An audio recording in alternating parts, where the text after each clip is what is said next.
If you've ever felt like someone you loved erased you from their life without warning, then you'll understand this. I didn't find out my mother had chosen another family through a conversation. I found out because she didn't come back from me. My name is Ilara Whitmore. I was 14 years old, living in a small coastal town called Brookhaven, Maine, when I learned that love can exist and still leave you behind. The day everything changed started like any other Tuesday.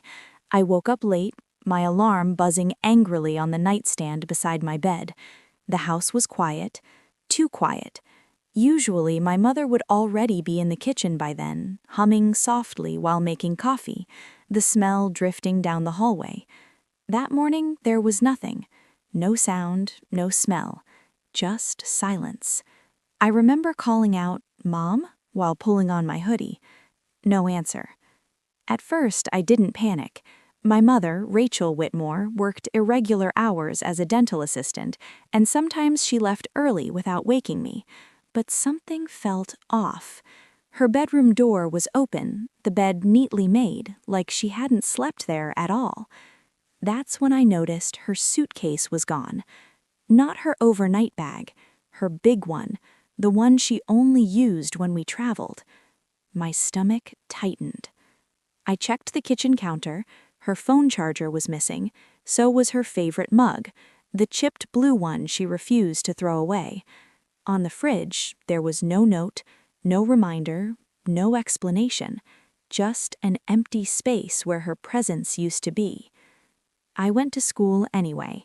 That might sound strange, but at 14, you still believe adults will fix things before they break completely. I told myself she had an emergency shift, that she'd explain later, that I was overthinking. I wasn't. The entire school day passed in a blur. Teachers talked, friends laughed. I nodded when spoken to, but my mind stayed stuck on that missing suitcase. When the final bell rang, I walked home slowly, my heart pounding with each step closer to the house. The front door was still locked. Inside, nothing had changed. No groceries, no laundry, no sign she'd be back soon. That was the first night I ate cereal for dinner and slept fully dressed just in case she came home late and needed me. She didn't. The second day passed the same way, and the third. By the fourth day, the fear had hardened into something colder, anger. On Friday afternoon, I found the envelope. It was tucked behind the bread box, like she hoped I wouldn't see it right away. My name was written in her familiar handwriting. Ilara. My hands shook as I opened it. Inside was a short letter, not even a full page. Ilara, I need time. I'm safe. Please don't look for me. I'll explain when you're older. Mom. That was it. No, I love you. No, I'm sorry. No promise to come back. I stared at those words until they blurred, my chest aching like something inside me had cracked open. When you're 14, you don't have the vocabulary for abandonment yet. You don't know how to name it. You just know that something essential has been taken from you, and no one is rushing to return it. Social services got involved within a week. A neighbor noticed I was alone too often and made a call. I was placed temporarily with my mother's older sister, Aunt Valerie, in Augusta, 2 hours away. That car ride was silent. I kept expecting my phone to ring, kept hoping my mother would suddenly realize what she'd done and come racing back for me. She didn't. Life with my aunt felt like being a guest who overstayed her welcome. Valerie wasn't cruel, but she was distant. She followed rules. Dinner at 6, homework at 7, lights out at 10. No hugs, no questions about how I felt. It was safer not to feel at all. Months passed. I stopped asking where my mother was. I stopped expecting answers. Then, on my 14th birthday, everything finally made sense. My aunt had invited a few relatives over. I didn't want a celebration, but she insisted. While she was busy in the kitchen, her laptop sat open on the dining table. A notification popped up, a social media post, from my mother. Curiosity is a dangerous thing when you're already hurting. I clicked, and there she was, smiling, standing in front of a large suburban house I'd never seen before, her arm wrapped around a man I didn't recognize. Beside him were 2 children, a boy and a girl, both younger than me. The caption read, "Grateful for my beautiful family and our new beginning." I felt my breath leave my body. New family? Not rebuilt, not healing. New. The date on the post showed she'd uploaded it 3 weeks after she left me. I scrolled. More photos. Holidays, school events, family dinners. She hadn't disappeared. She had replaced me. That was the moment I understood the truth I had been protected from my entire childhood. My mother didn't leave because she was lost. She left because she chose a life where I didn't fit.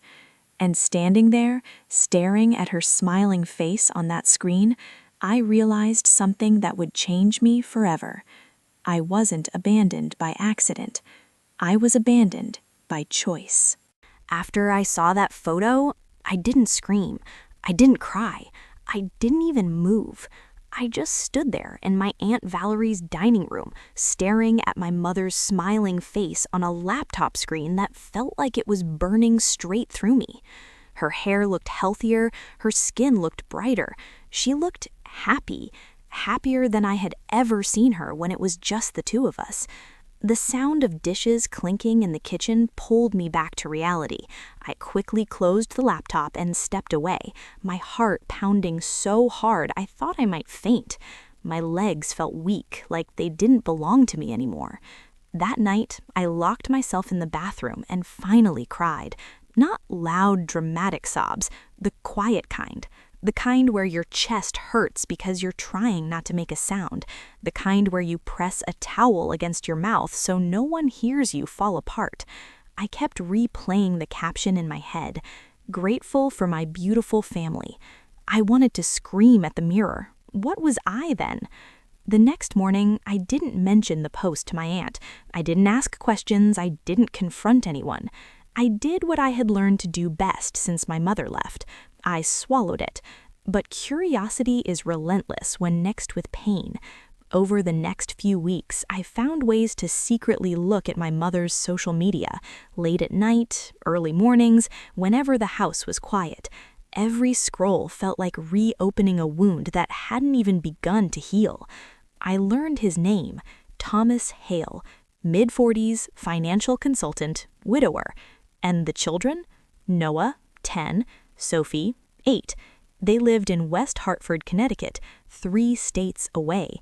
The photos showed birthday cakes, soccer games, school plays, matching holiday pajamas. My mother stood in every frame, her hand resting protectively on one of the kids' shoulders, her smile wide and effortless. She looked like a woman who belonged there. I looked like a mistake she'd corrected. At school, my grades slipped. Teachers noticed but didn't push too hard. Friends asked where my mom was, and I learned to answer without emotion. She moved. It was easier than explaining the truth. Inside, something hardened. I stopped expecting people to stay. I stopped trusting promises. If my own mother could walk away and build a new life like I never existed, then anyone could leave at any moment. One afternoon, a letter arrived. It was addressed to my aunt, but I recognized my mother's handwriting immediately.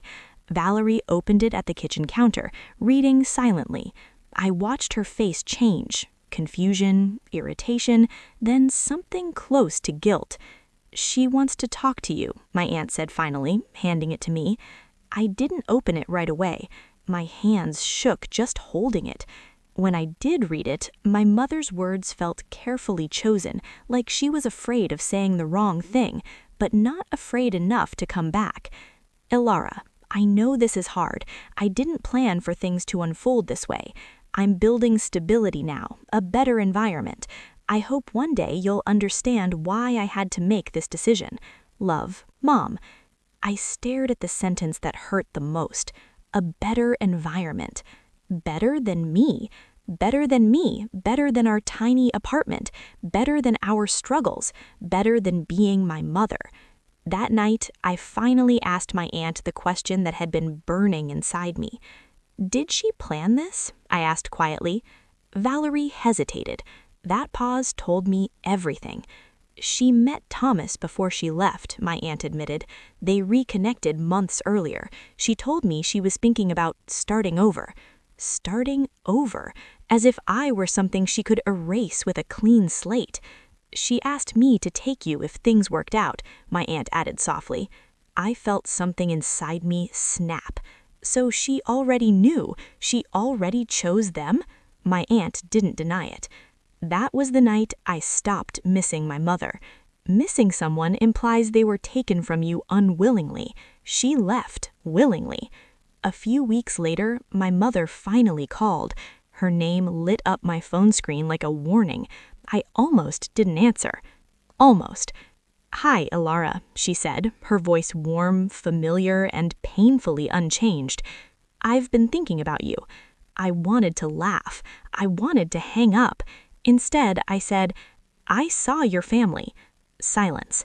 Then, "I wish you hadn't found out that way." "That way?" I asked. "You mean the truth?" She sighed. "I wanted to tell you when you were older. You left me at 13. How much older did you need me to be?" She didn't answer. "I wasn't unhappy with you," she said instead. "I was unhappy with my life." "And I was part of that life," I replied. "Yes," she admitted quietly. That word hurt more than anything else she could have said. "I didn't think you'd understand," she added later. "I understand perfectly," I said. "You chose them." She tried to explain stability, love, second chances, but every word sounded like justification, not regret. Before hanging up, she said something I will never forget. "I hope someday you'll forgive me." Forgiveness, another responsibility placed on my shoulders. After that call, something shifted in me. I stopped hoping she'd come back. I stopped imagining reunions. I started focusing on surviving. I joined the school library club just to have a quiet place to exist. I worked part-time shelving books. I learned how to rely on myself in small, important ways. At 14, I learned what some people never learn their entire lives. Love can be conditional, and sometimes the people who are supposed to protect you are the ones who teach you how to live without protection. But I didn't know yet that this story wasn't finished, because years later, my mother would come back into my life again, and that time, I would be the one holding the power. After that phone call, my mother faded into the background of my life. Not all at once, not dramatically. She became a name I avoided saying out loud. At 14, I learned how to live without her presence, but the absence followed me everywhere. It showed up in small moments, school events where other girls had their mothers fixing their hair, parent-teacher meetings where my aunt sat stiffly beside me, doctor visits where I signed my own forms while pretending not to care. I learned early how to act older than I was. My Aunt Valerie provided structure, but not warmth. She did what she believed was her duty: food on the table, a roof over my head, clean clothes. But emotions made her uncomfortable, and I learned not to burden her with mine. So I buried them. I poured everything into school. I stayed late in the library, I volunteered for extra projects. Teachers began to describe me as mature and self-sufficient, words that sounded like praise but were really survival skills. At night, when the house was quiet, I sometimes scrolled through old photos on my phone, pictures of my mother and me when I was younger, before Thomas, before the new family, before I became optional. I would study her face, trying to find the moment she stopped seeing me as enough. By 16, I stopped checking her social media, not because it didn't hurt anymore, but because I couldn't keep reopening the same wound. I made friends carefully. I didn't cling. I didn't expect too much. If someone canceled plans, I told myself it didn't matter. If someone drifted away, I told myself I was used to it. Abandonment has a way of teaching you to expect less so you won't be disappointed. At 17, I got my first real job at a small cafe near my school. The owner, Mary Ann, treated me with a kindness that felt unfamiliar. She asked about my day. She noticed when I looked tired. She trusted me. One afternoon, when the cafe was slow, she asked casually, "Do you live with your parents?" I hesitated, then answered, "My aunt." She nodded. "That explains it." "Explains what?" I asked.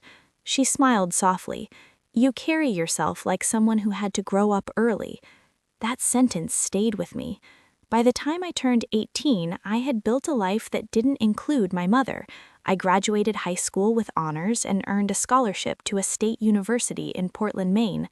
My aunt attended the ceremony, clapping politely, proud in her own restrained way.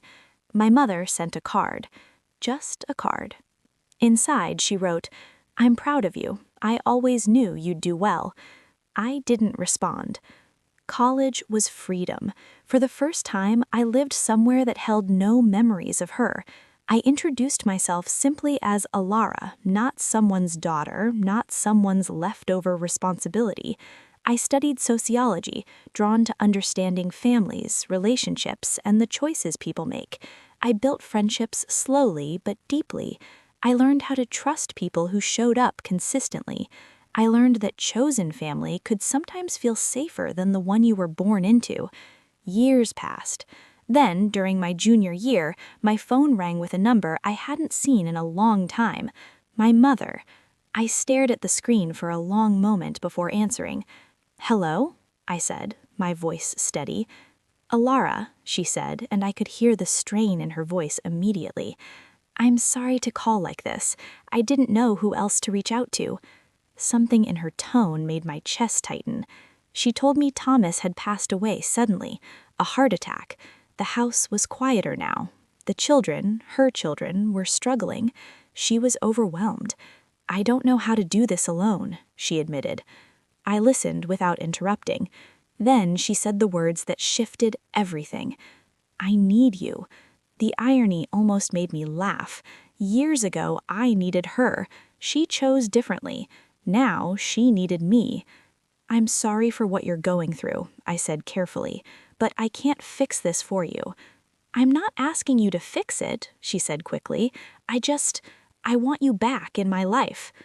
Back, as if I ever truly had been. "I'm not a replacement, and I'm not a backup plan." She cried then, told me she made mistakes, that she thought she was doing what was best, that she never meant to hurt me. I believed that part, but intention doesn't erase impact. "I can't give you the relationship you want," I said honestly. "Not right now, maybe not ever." She didn't argue. That surprised me. We ended the call peacefully, but firmly. Afterwards, I sat alone in my dorm room, staring at the wall, realizing something profound. For the first time, I wasn't the abandoned child anymore. I was an adult who got to choose. Years later, I ran into her again, by chance. I was 24, working in community outreach, helping families navigate difficult transitions. I saw her in a grocery store aisle, older now, lines around her eyes, hair streaked with gray. She looked at me with recognition and hesitation. "Alara," she said softly. I nodded. "Rachel." We talked briefly, politely, carefully. She apologized again, not dramatically, not desperately, just honestly. "I didn't understand then," she said. "I do now." "I know," I replied, and I meant it. I walked away without anger, without bitterness, without the ache I used to carry everywhere. Some stories don't end with reconciliation, they end with acceptance. My mother chose her new family over me. That truth shaped me, but it didn't destroy me. It taught me resilience, independence, and the courage to build a life where I am never optional again.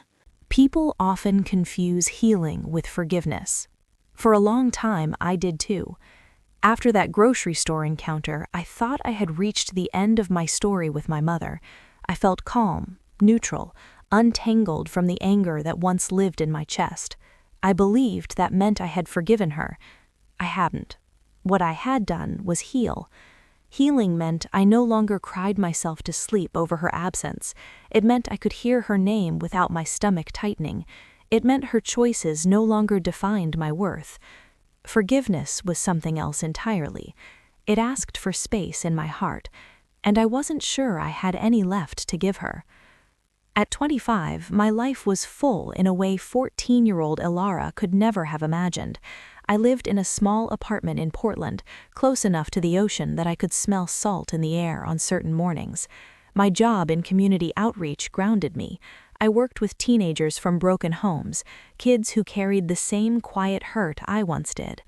Sometimes when they talked, it felt like I was listening to my younger self. "I wasn't enough for them," one girl whispered during a session. I looked at her and said the words I once needed to hear. Someone else's inability to love you correctly is not proof that you're unlovable. Saying it out loud helped me believe it more. I built routines that felt safe: morning walks, evening journaling, coffee with friends who knew my past and never used it against me. I created a life that didn't feel fragile. And yet, my mother lingered at the edges of it. Not physically, but emotionally.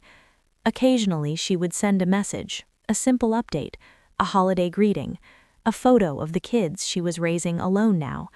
I never blocked her. I never encouraged her either. We existed in a careful in-between. Until the call came. It was my Aunt Valerie. "Ilara," she said, her voice unusually soft, "your mother has been asking about you a lot." I already knew what that meant. "She's sick, isn't she?" I asked. Valerie exhaled slowly. "Yes, early-stage cancer. Treatable, but it's serious." The word cancer settled heavily between us. I hung up and sat in silence for a long time. I didn't feel panic. I didn't feel fear. I felt conflicted. The child in me wanted to run, wanted to stay distant, safe from reopening old wounds.